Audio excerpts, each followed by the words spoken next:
If you want to check your Windows activation status, the easiest way to do that is through Settings. I'll go to the Start menu and find Settings.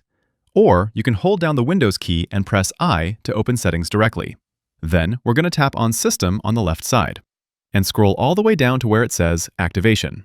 Click into that, and here you'll see your Windows edition and the activation state. If you expand this, it'll tell you the exact type of activation you have.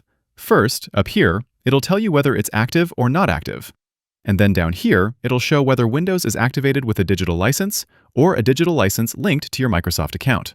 The difference matters. If it's just a digital license like mine is here, it means the Windows license is tied to your computer, so reinstalling Windows on that same computer will auto-activate.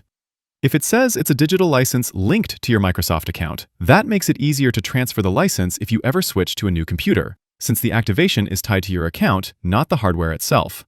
And sometimes you'll see it say Windows is activated using your organization's activation service. That's usually in a corporate or school environment, where a business or volume license was used to activate the computer. Anyways, that is how you check activation status on your Windows computer. Click that like button if this video helped, and subscribe for more. Thanks all!